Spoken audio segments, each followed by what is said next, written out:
Welcome to this special edition of Appropriate. We're going to be having our regular show tomorrow, but in light of the breaking news in the higher education world, we are lucky to be joined today by Dr. Carol Swain, former professor at Princeton and Vanderbilt and Nashville resident. So, good morning, Dr. Swain. How are you? Good morning. How are you?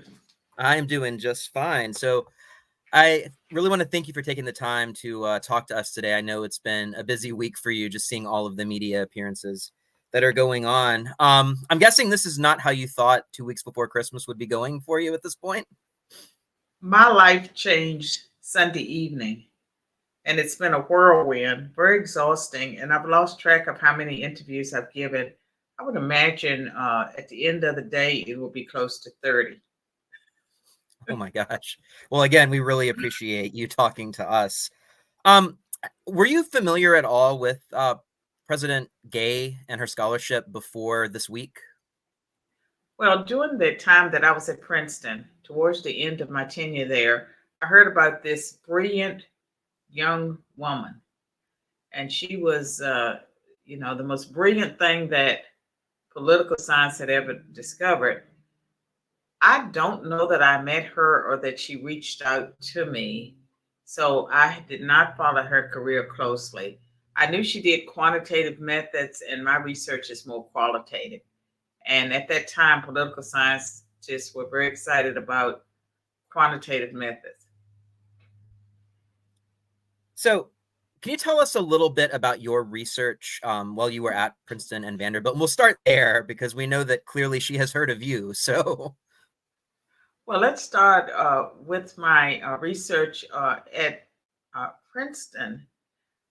My dissertation, which I got a National Science Foundation grant of $11,000, which was a lot of money back in the late 1980s. I wrote a book titled Black Faces, Black Interests, the Representation of African Americans in Congress, that was published by Harvard University Press. In fact, I had a contract on it when Princeton hired me, and that book won 3 national prizes, was cited by the U.S. Supreme Court, and it was considered path-breaking and the seminal work in that area. And the book was about the trade-offs between descriptive representation, having people who look like you, and substantive representation, having people in office who support your policy views. And I argued that political party was more important than the race of the representative. I criticized the drawing of majority Black districts because at the time, this was what Blacks were pushing for.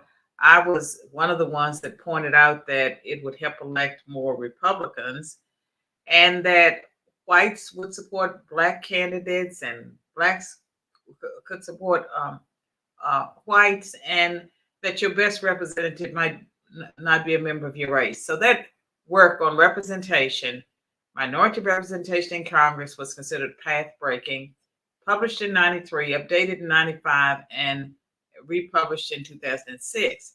That's the work that she lifted a couple of passages from.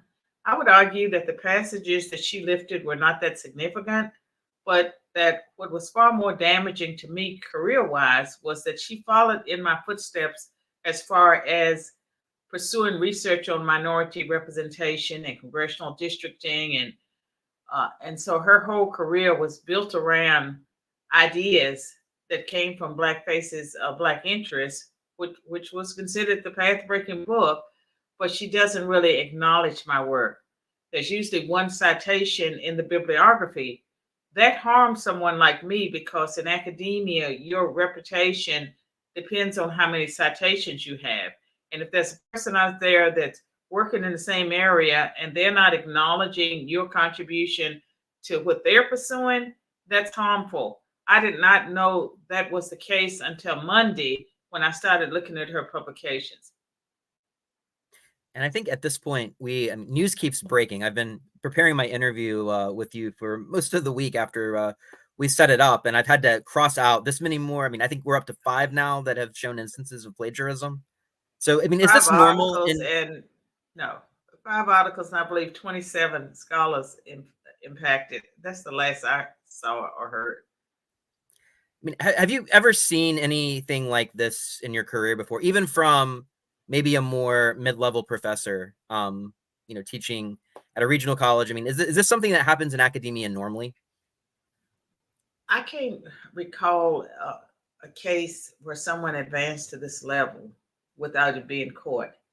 And part of my beef is not just with Claudine Gay, but also with her advisors, her reviewers, because I believe that in some of her articles, she should have engaged my work in the sense that since she was building on research in that area, she should have acknowledged it just to refute it or to affirm it. And in that particular case, she would have been refuting it because we did not agree. But she didn't do that. Instead, there's one citation in her bibliography. I would say that her work was so derivative of mine. You know, she should have had scores of citations and references to my work. That to me was harmful in ways that it may not have been harmful to other scholars, because me as a conservative, as I grew more conservative, I became more marginalized in political science. And I would say it was like cancel culture before we even knew such a thing existed. Yeah. And that actually leads me to my next question. We had a wonderful conversation last year when I did a profile on you after you wrote Black Eye for America. What made you leave academia? Because I'm currently still in academia, and I hear from professors that are very good professors all the time who are just getting exhausted with what they call the academic industry now. So what was it that sort of made you decide I'm ready to move on from this after dedicating my life to it? Well, I was in the center of a controversy involving an opinion piece that I published in January 2015. I was criticizing Islam, and it created a firestorm. I was protested. There was a big rally denouncing me, my bigotry, and my hatred. And then, I'm sorry. So there was a rally denouncing me, and I also had been at the center of a battle in which Christian groups were singled out on my campus, and they eventually lost their student recognition, all except the ones that went along with the university. But the majority of Christian groups on campus at that time lost their student recognition. I had been the advisor of some of those groups. But after the publication of the Islam article and the reaction to that, I became very unhappy in academia. But the turning point was summer of 2016, after the 5 police officers in Dallas were slain. After, this took place around the time of a Black Lives Matter rally, maybe even the next day. I was on CNN debating a woman named Reva Martin. And during that interview, I said that Black Lives Matter was a Marxist group, that they were very destructive. And I urged people to go to their website. And so that was the turning point, because then the university issued a statement. There was more opposition to me. And I eventually picked up the phone. I called the dean. I said, this is not working. And I initiated the process for an early retirement. Do you think that the university at this point as an institution is salvageable? And if it is, what steps are we going to have to take? I believe good can come out of the controversy at Harvard. Claudine Gay definitely needs to go. And I would normally call her Dr. Gay, but it's been revealed that she plagiarized not just her dissertation, but also her published works. At least 5 of her published works that she would have presented for tenure. And so it seems like she was fraudulent from the very beginning. And I don't see how Harvard can continue to stand behind her. Getting rid of her will be a first step in Harvard University trying to salvage its reputation. But more has to be done for higher education in general. And they can start by opening up the university space for divergent ideas. Now, if you go to university campuses, there may be one or two token conservatives in the closet, but for the most part, you will not have robust conversations in the classroom or in any of the forums because universities and colleges have allowed themselves to become indoctrination centers. So I believe we can reclaim the universities. They do have to make changes because more and more young people are not considering a college degree as a worthwhile investment, and their parents are feeling the same way. There's some grandparents and who have saved up money for their grandchildren's education, parents as well, and they're giving these young people a choice. You can take the money and invest it in a business, or you can go to college.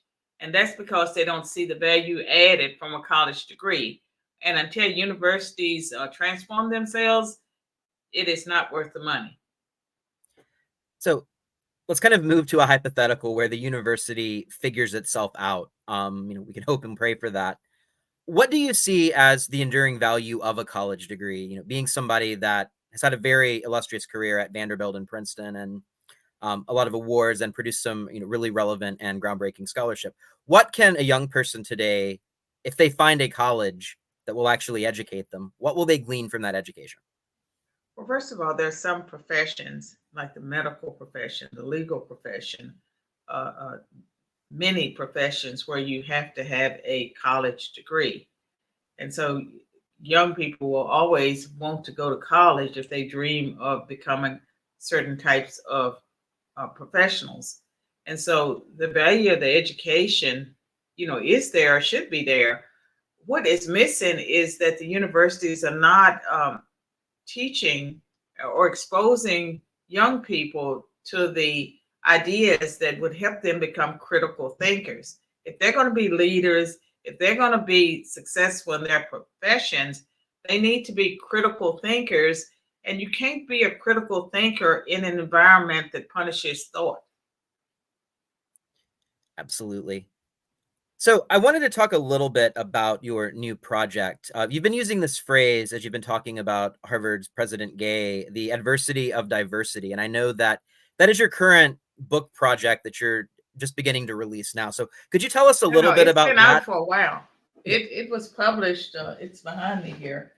It was published in August and fought tooth and nail by Amazon, the largest bookseller in the world. It took them 8 days to put it up. Then they made a decision that it could not be reviewed, and I had to appeal that, and I won the appeal. And then they told people that it would be 3 months before they could get it. And then Twitter at that time suppressed it. It's as if the whole DEI regime saw the threat and they came together to suppress the book. And unlike Black Faces, Black Interests, that just immediately was a bestseller, this book has struggled. And so I'm hoping that the good that will come out of the Claudine Gay controversy is that more people will learn about the connection between critical race theory, diversity, equity, and inclusion programs, and affirmative action.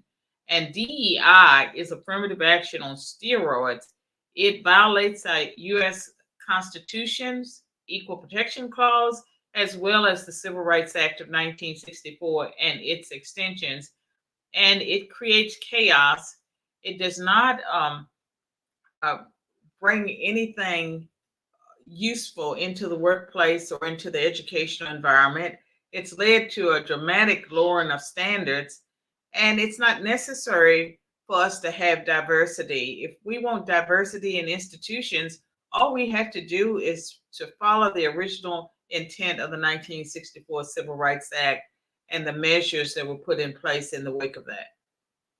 So do you think last summer's Supreme Court decision about affirmative action is going to have any impact or provide any channels? I know in your previous book, Black Eye, you talk about how lawsuits, ridicule, these are really good strategies.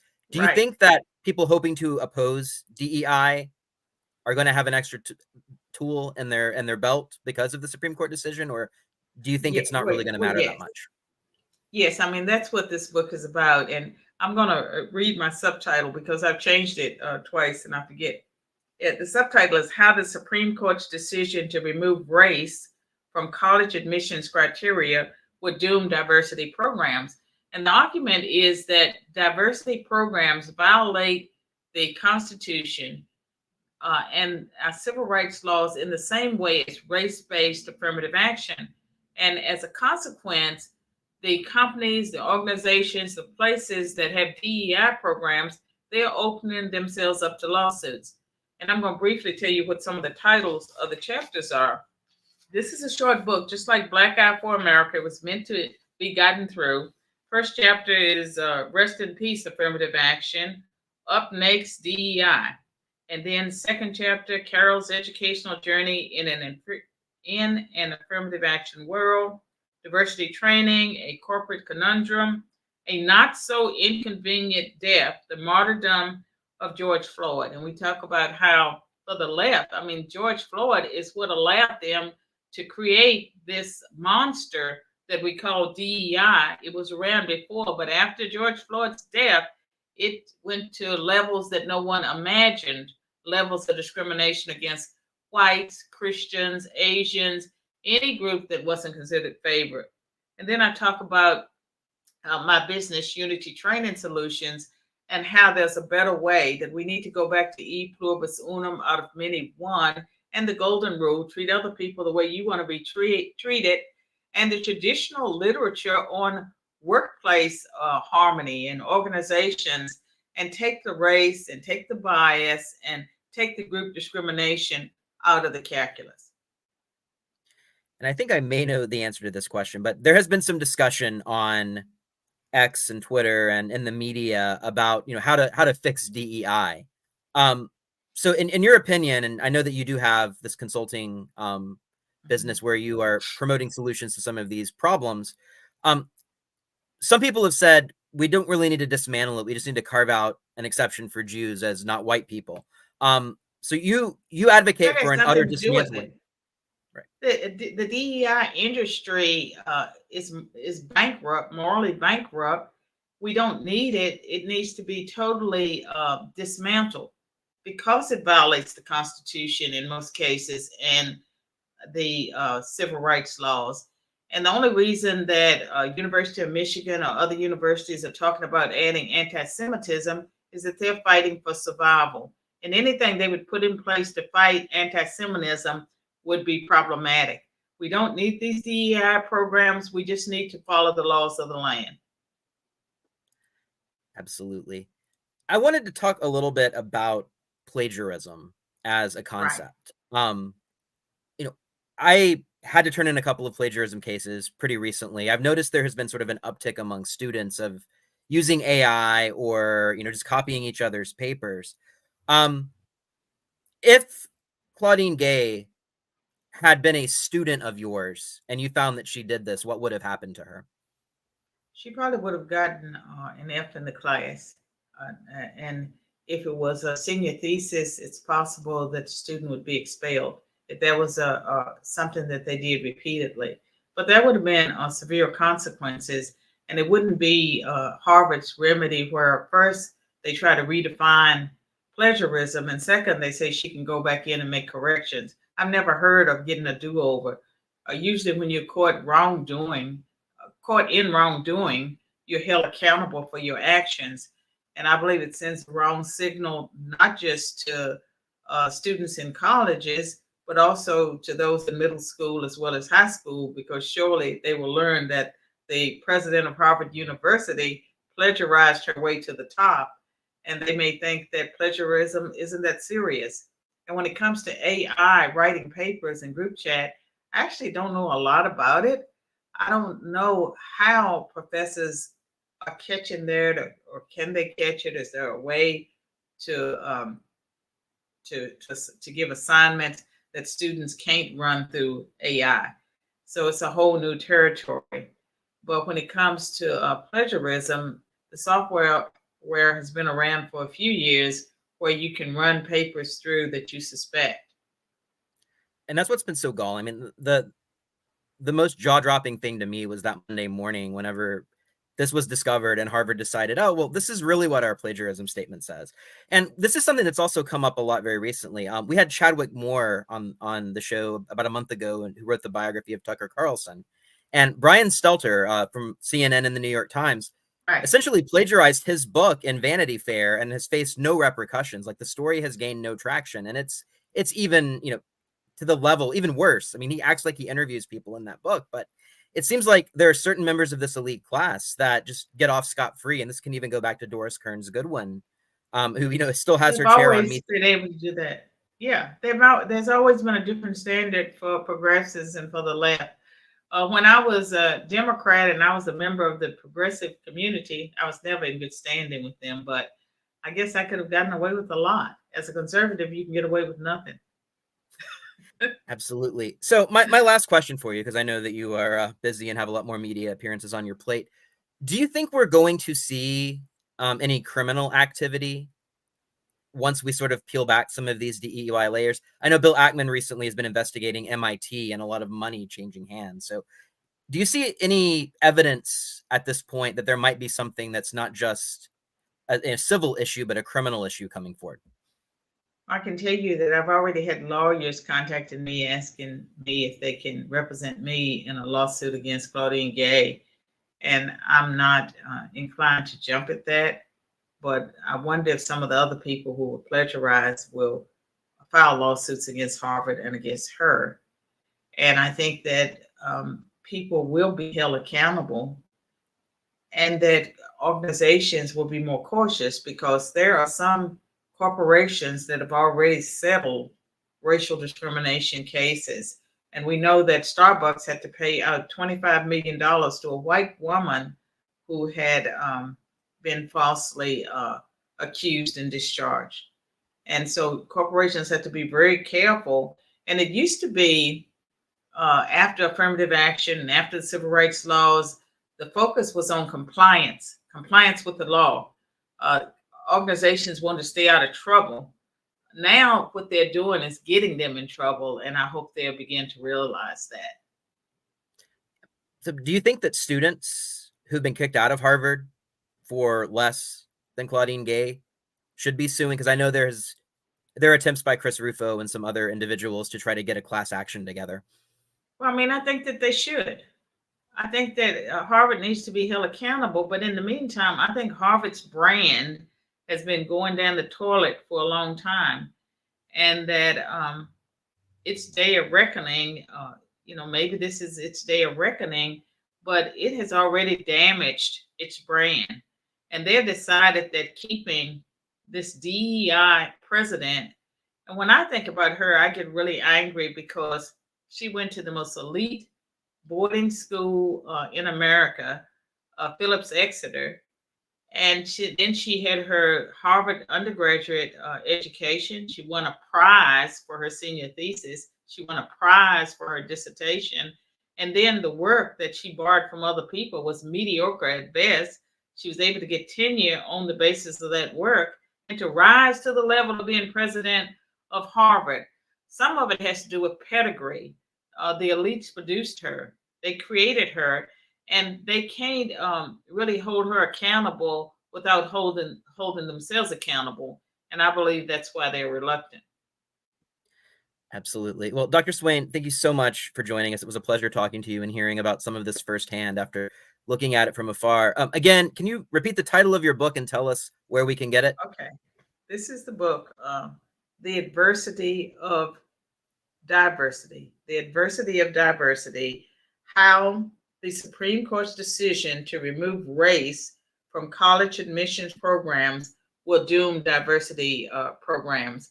And it can be ordered anywhere books are sold, certainly from Amazon. And there is a Christian bookstore in Nashville that if you go to my website and you click and order books from there, they can get you personalized and signed books. So you can order from Amazon, Barnes and Nobles, anywhere books are sold. But if you want them personalized and signed, you will go to Logos Books Nashville.